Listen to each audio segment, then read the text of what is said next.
პროტესტი რომელიც დავა ნოემბრის შემდეგ. თვითონ გზის გადაკეტვის პროცესში მე არ მახსოვს მონაწილეობა მაქვს თუ არა მიღებული ამ თვალსაზრისით, ანუ უშუალოდ პირველ მონაკვეთში, როდესაც გზა იკეტება, მაგრამ ესეც ჩემთვის არ იქნებოდა პრობლემა, რომ მე თქვა, რომ მე მიღია მონაწილეობა, იმიტომ რომ მიმაჩნია, რომ ის პროტესტი, რომლის გამოც მე რუსთაველის გამზირზე ვარ, ბევრად უფრო მეტია, ვიდრე მათ შორის ის სანქცია, რომელსაც 174 მუხლის პრიმა მუხლის მეოთხე ნაწილი თვალისწინებს, ამიტომ აქაც არავითარი პრობლემა არ მექნებოდა, რომ ეს თამამად მეთქვა, მაგრამ რაც შეეხება იქ ყოფნას, მე რამდენადაც მახსოვს გადაკეტვის შემდეგ მივედი და არც ერთ შემთხვევაში მე ფაქტობრივად ყოველდღიურად დავდივარ რუსთაველის გამზირზე და ვიღებ მონაწილეობას იქ, სადაც მიმაჩნია, რომ ამ ქვეყნის ბედი წყდება და ამ ქვეყნის თავისუფლების ბედი წყდება, ამ ვითარებაში არც ერთ შემთხვევაში მიუხედავად იმისა, რომ გზის გადაკეტვის მომენტში რუსთაველის გამზირის ეგრეთ წოდებულ ცისფერ გალერეასთან სხვადასხვა ადგილებთან, სადაც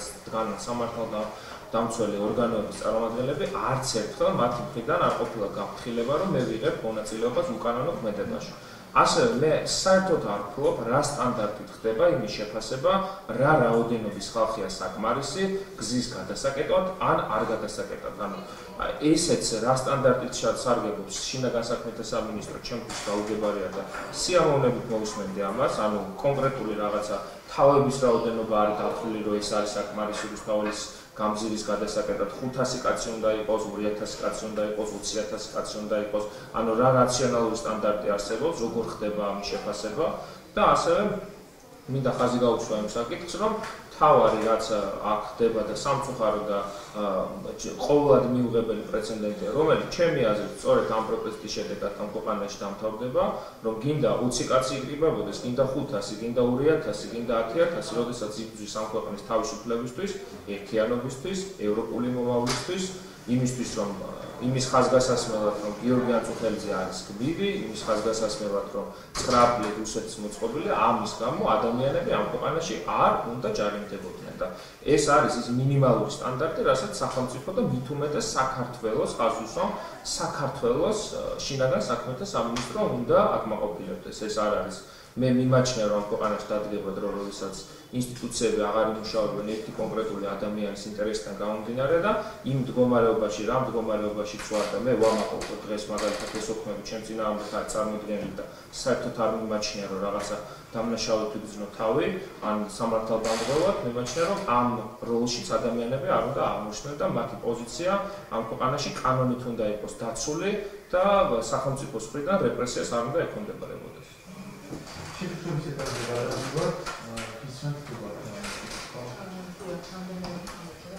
უშუალოდ გზის გადაკეტვის მომენტში, მაგრამ წარმოდგენილი ვარ და რამდენიმე დღე იქნება ალბათ 28 ნოემბრის შემდეგ ყველა კადრი რო ნახოთ, რამდენიმე დღეს ნახოთ, როდესაც მე იქ არ ვარ, ამიტომ ძალიან გამიჭირდება იმის თქვა, რომელ საათზე მივედი.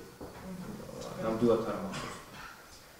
მოცემულ შემთხვევაში მაინტერესებს წარმოდგენილი ვიდეო მასალაც რომ ვიხილეთ, თუ გაგახსენდათ ან გახსოვთ, მაგალითად, როგორი ტრაექტორიით გადავიდებოდით უშუალოდ პარლამენტის წინდეკით და მერე გადახვედით, ასე ვთქვათ, რუსთაველის გამზირზე პირდაპირ სავარ ნაწილზე იდექით, დაახლოებით რამდენი ხანი დაყავდით და ესეთი დეტალები რა თქმა უნდა თუ გახსოვთ. როგორც წესი, მე პარლამენტთან მივდივარ ხოლმე დაახლოებით 22 საათზე, სადღაც ამ 10:30-დან 22 საათს მონაკვეთში მივდივარ ხოლმე, იმიტომ რომ ან უნივერსიტეტში მიწევს ყოფნა, ან ზოგადად იმ საქმიანობას, რასაც ვეწევი 21 საათამდე ვერ ვახერხებ მისვლას, როგორც წესი მივდივარ ხოლმე იმ მდგომარეობაში რუსთაველის გამზირზე, როდესაც ეს გამზირი გადაკეტილია, ან რაღაცა მარში არის უკვე მისული, რომელსაც რუსთაველის გამზირზე აქვს ეს ტერიტორია დაკავებული და გამოხატავს პროცესი. ნამდვილად ანუ ტრაექტორია როგორც წესი, აქაც ვერ ვიტყვი 30 იანვარს, ახლა კამერის ჩანაწერები შეიძლება მოვალში ნახოთ. ორივე ტროტუარის მხრიდან მივდივარ ხოლმე, ან თუ გზის სავალი ნაწილი გადაკეტილია, პირდაპირ გზის სავალი ნაწილი მივდივარ რუსთაველის გამზირზე, იმიტომ რომ ესეც სასიამოვნო შეგრძნება. ასეთი კითხვა მექნება თქვენთან.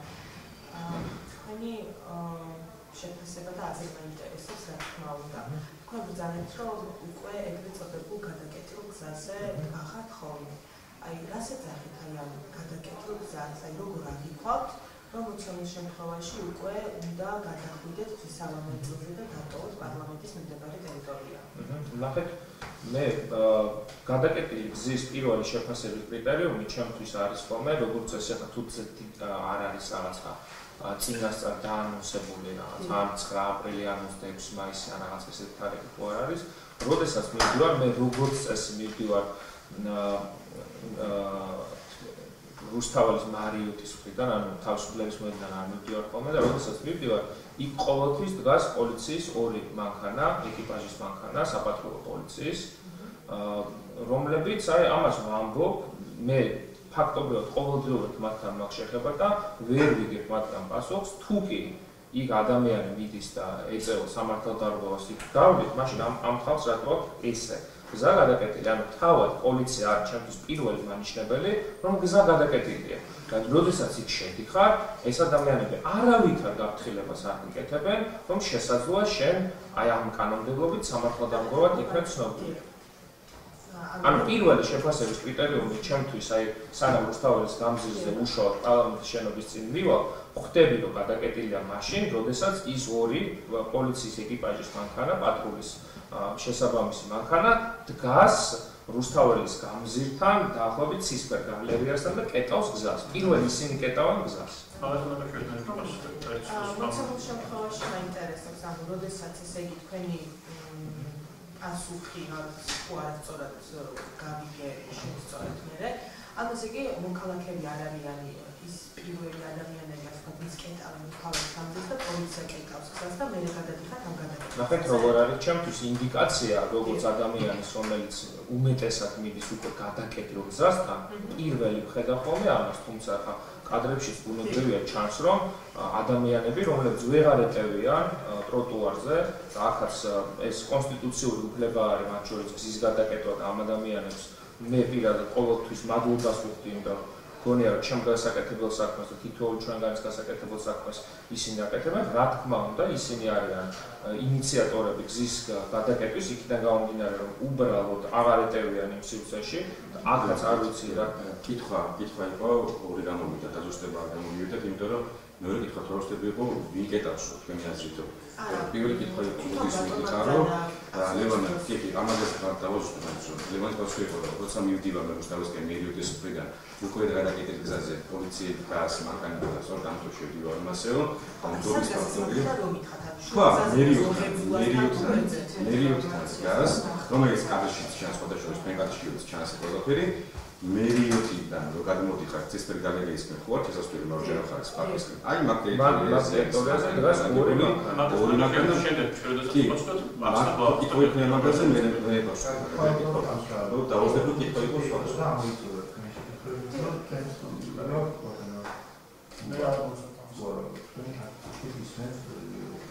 კი ბატონო, თქვენთან მე სხვა ხარ გიგეთ.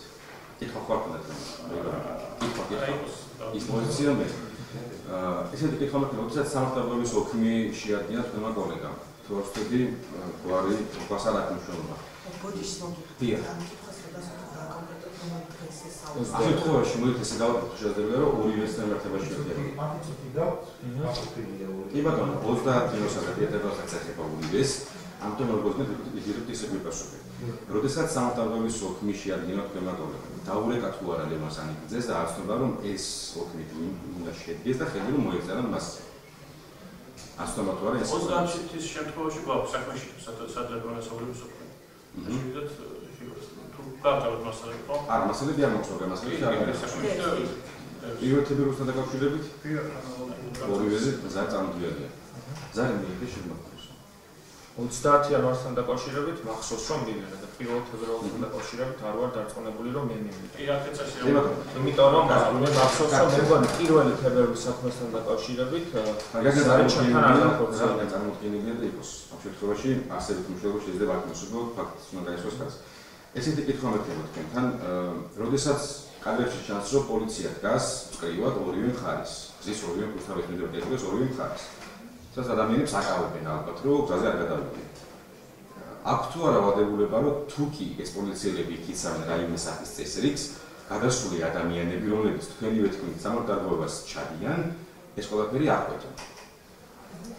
მომენტალურად. მოცემულ შემთხვევაში გიპასუხებთ ამ დაგვარად, რომ როგორც ჩვენ წარმოდგენილი მასალაში ჩანს, ისე იგი მოქალაქეთა გარკვეული რაოდენობა გროვდება პარლამენტის მიმდებარე ტერიტორიაზე და სექრეტარიატის მიმდებარე ტერიტორიაზე და მათი დგას საფართო პოლიციის თანამშრომლები, ხო? რაღაცა გარკვეული პერიოდის მერე, როდესაც მოქალაქეები განაგვარებენ ჯაჭვს მოცემულ შემთხვევაში და პოლიციის კორიდორს და გადადიან მზის სავალ ნაწილზე, მოცემულ შემთხვევაში ჩვენ მხარეს განმედავებით ადმინისტრაციულ სამართალდამცავი კოდექსის 173 მუხლის შემადგენლობას, რაც იმას ნიშნავს, რომ მოწოდების და გაუმჩნევლობის ნაწილში ჩვენ თავისუფლებაში არ შევდივართ, იმიტომ რომ ჩვენ არ ვამბობთ იმას, რომ მოწოდება იყო, ან მოწოდება არ იყო, ხო? ანუ ჩვენ მოცემულ შემთხვევაში ვამბობთ იმას, რომ ბატონი ლევანი 30 იანვართან დაკავშირებით რომ იდგა ბასლაინის ზოლში, პარლამენტის ტერიტორიასთან, ხო, ბასლაინის ზოლში, აქ ხარეს არ იდგა და მოცემულ შემთხვევაში ის რომ ის ძალიან მოტივირებულად ხდება, რომ არასწორ ადგილას იყო, როდესაც შეეძლო რომ ის პირიქით გარიყო უშუალოდ პარლამენტის მიმდებარე ტერიტორიაზე, ეს დაედო საფუძვლად მისულად დავაზუსტებ კითხვას. დავაზუსტებ. ადებულება თუ კი სამართალდამცავად ჩაიდინა ლევანი, რატომ არ მოხდა რეაგირება პოლიციის მხრიდან ეს იყო კითხვა. მოცემულ შემთხვევაში გვაქვს ასეთი მოცემულობა, რომ მოცემულ შემთხვევაში ხედავთ, რომ მოქალაქეთა რაოდენობა გაცილებით აღიმატება, იქ იყო პოლიციელთა რაოდენობას. ასევე ხედავთ იმასაც, რომ როდესაც მივხვდით იმისა, რომ გზებზე ორივე მიმართულებით ორივე მხარეს სულ მანქანებით სავსე პოლიციელები არის. ანუ მოძრაობა როდესაც დაარღვევდა პოლიცია, იმიტომ რომ როდესაც მოქალაქეები გადავიდნენ სავალ ნაწილზე, ჩვენ ვახერხებთ, რომ სატრანსპორტო მოძრაობა არის შეწყვეტილი არ ქონდა ასე ვთქვათ, პოლიციის თანამშრომლებს, ანუ ავტომობილები ჩვენების გადაადგილდებოდნენ და რაიმე სახის ფაქტობრივი ვარ მოყოლოდა ამ ყველაფერს პოლიციამ დაარეგულირა, უჩვენა ასე ვთქვათ, მეორე ხანძროვანი გზა ავტომობილებს და ასე ვთქვათ, უკვე რამდენიმე განსხვავებული პერიოდის შემდეგ ჩვენ მიდის ყოველ შემთხვევაში, როდესაც ბატონი ლევანის რეგისტრება მოხდა პოლიციის სამშობლოები არ აღიარებენ. ხო, ანუ მათ ასე ვთქვათ, თავიანთი ფუნქცია შეასრულეს გზის დარეგულირებასთან დაკავშირებით და ეს ტერიტორია დატოვეს. ხო, გეჩვენე. თქვენ ძალიან ხშირად თითქმის ყოველთვის იმეორებთ, რომ ადამიანები კეთილმოწყობილებას ხელოვნურად. კითხვა ლევანსაც ჰქონდა, ბარიმაკით დამსვავ. რომელი კანონი გვავალდებულებს უწოდეთ რაოდენობა, ან რაოდენობა უნდა უწოდეთ თუ არა ჩვენ გადაგების შემთხვევაში რამდენი არის და მოდი ესე ვიკითხავ.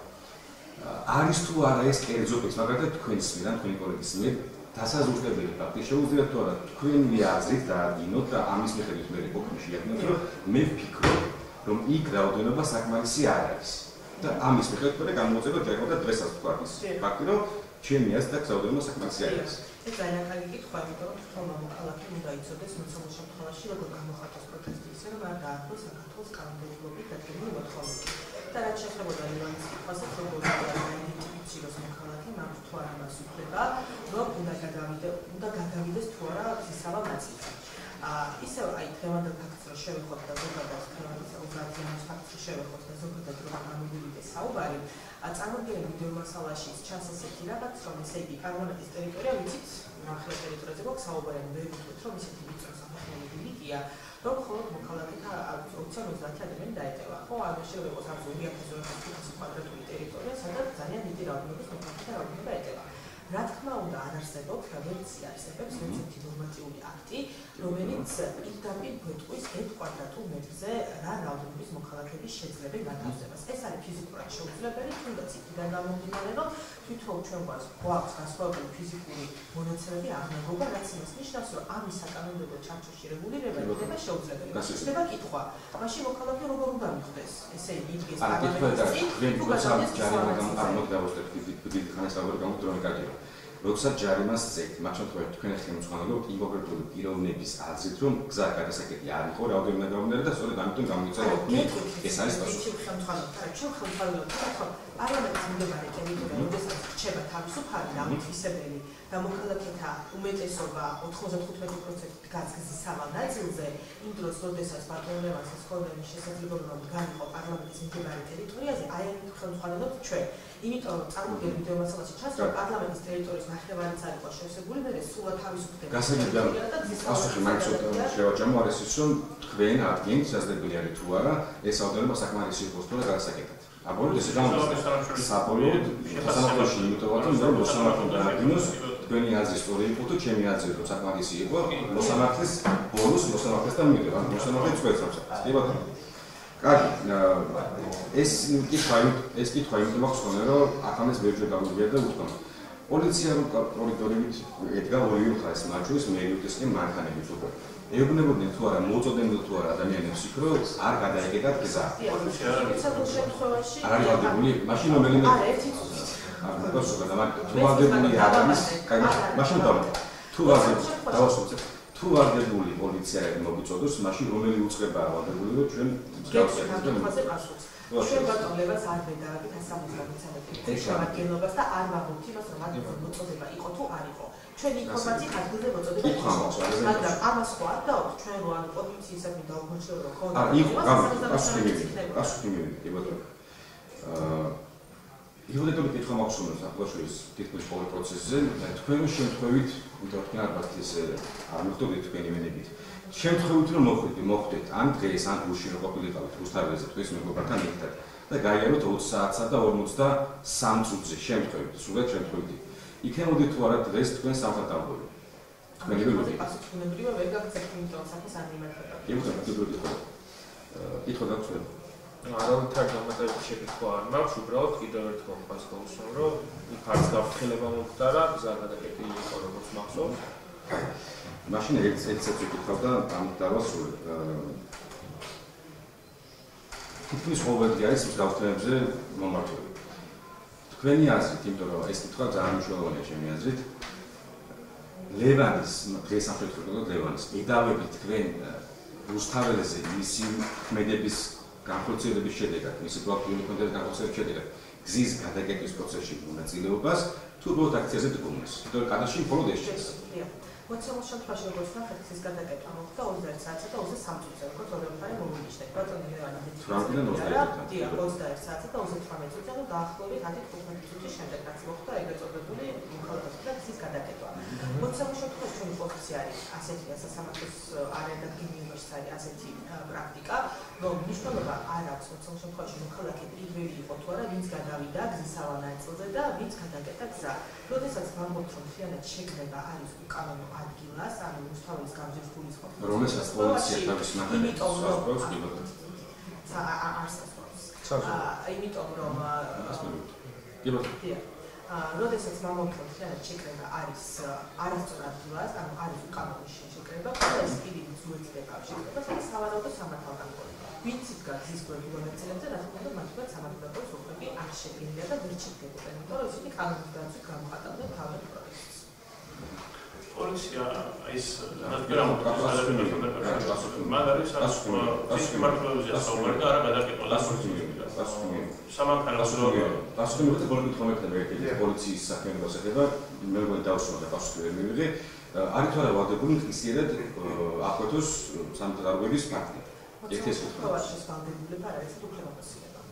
გასაგებია. შესაძლებელია მაგალითად, მაგის ცოტა 9 აპრილის დღის პერიოდში შეუძლია რომ ადამიანები თმებით გადაიყვანოს და აქტიოს და გადაიყვანოს გზა გახსნას, მაგრამ საღამოს თუ რაოდენობა მეტი არის, ამ შემთხვევაში ვერ ჩავა და ვერ ჩაერევა და ზოგადად ვერ გაცემს. ამ კითხვაზე მე პასუხი ვერ გაგცემ. არა, შეფასებითი არა, შეფასებითი არა. უკვე მომხდა ფაქტორი განმეორდა. პასუხი არ მოგცემ. ოქინდან გამომდინარე ფენდერები ზის ხელოვნა გადაკეთეს. იქნებ ხო გამოვიდოთ ამ კონკრეტულ შემთხვევაში რაში გამოიხატა ზის ხელოვნა გადაკეთვა და ასევე რაოდენობასთან დაკავშირებით და დამატებით ვთქვათ ისიც რომ როგორ უნდა აკეთოს ბატონლევას უნდა კონდა იმისა რომ საკმარის რაოდენობა არ იყო გაგცემს. მოცემულ შემთხვევაში ბატონო ლევანი არის იდენტიფიცირებული 21 საათსა და 38 წუთსა და 50 წამსა და ჩვენ ხედავთ, რომ ის დგას ეგრეთ წოდებულ გასწვევის ზოლში. შორიხეთის კამერა, რომელიც წარმოგვიდგენილი, რატომ წარმოადგენდა და რა მიზნით კამერა, რომელიც ეხმარება სწორედ მოქალაქეთა რაოდენობის შეფასებაში და აღქმაში. ამ კამერაში ჩანს ესეთი მოცემულობა, რომ კიდევ ზუსტად იგივე დრო რომ ავიღოთ, როცა მოხდა ბატონი ლევანის იდენტიფიცირება და რომ შევადაროთ ამ მესამე კამერის დროს, რომელიც მოქალაქეთა რაოდენობის გასაზღვარში გვეხმარება, ხედავთ, რომ პარლამენტის ტერიტორია არის სრულად სარიერი. ანუ 1-2 ზოლიც კი არ აქვს ათასებული მოქალაქეთა, არამედ სრულად დაცლილია და რამდენიმე ადამიანი დგას პარლამენტის ტერიტორიას გულისხმობ, ასე ვთქვათ, გასლაიდის ზოლამდე, რაც არის ტერიტორია პარლამენტის შენობებში. ტროტუარს გულისხმობთ? დიახ, ტროტუარს გულისხმობთ, სწორედ, დიახ, მანამ სანამ დაიწყება უშუალოდ სატრანსპორტო, ანუ ეგრეთ წოდებული ბასლაინის ზონა, აი ამ ტერიტორიაზე. დიახ, საფეხმავლო ტერიტორიას გულისხმობთ, სწორედ, რომ ეს ტერიტორია არის სულაც არიერი, აი დროის შუალედები სამივე კამერაზე რო შევადაროთ, თუმცა მოხდა ბატონი ლევანის იდენტიფიცირება. შესაბამისად, ბატონი ლევანი ისეთ ადგილას იდგა, რომ ელემენტარულად სრულ მარტივად თქვა, უკანონო გაეხედა, დაინახავდა, რომ პარლამენტის ტერიტორია იყო სრულად თავისუფალი. შესაბამისად, როდესაც მოქალაქეს აქვს იმის შესაძლებლობა, რომ თავისი პროტესტი გამოხატოს პარლამენტის ტერიტორიაზე, ან საფეხმავლო გზაზე, უნდა გამოხატოს იქ და არა გზისავალ ნაწილზე. რაც შეეხება ჩვენ ვერ ვიტყვით, რომ მარში იყო მოსული და იმან გადაკეტა გზა, იმიტომ რომ მარში მოდის, როდესაც მოხდა ბატონი ლევანის იდენტიფიცირება გარკვეული პერიოდის შემდეგ, ხო? და მაინც ამ მოსული მარშის მერე რომ შევადაროთ მოქალაქეთა რაოდენობა, მაინც არის შესაძლებელი, რომ გზა აითვისებინათ. თუ ანუ გზის გადაკეტა როდის არის კანონიერი, ხო, როდესაც გზის გრედულად ნაწილები სულად იქნებოდა აფისებული, იქ მოქალაქეები უკვე ისე მჭიდროდ იქნებოდნენ, რომ ვერ დაეწეოდნენ, აი მაშინ უკვე შეგვეძლებოდა საუბარი იმასთან დაკავშირებით, კანონიერი იქნებოდა თუ არა გზის ნაწილობრივად სულად აფისება, იმიტომ რომ 2024 წლის ნოემბრის ბოლოს ყველაზე აკადემიკოსი რაოდენობის ხალხის მისული და აი თვალსაჩინობის შევადაროთ, აი იმ თვეში გზის გადაკეტით არცერთი საქმე არ შემოსულა სასამართლოში, იმიტომ რომ მოქალაქეთა რაოდენობა ნამდვილად ბევრი იყო. თუმცა სხვა სიტუაცია გვაქვს 20 იანვარს, რასაც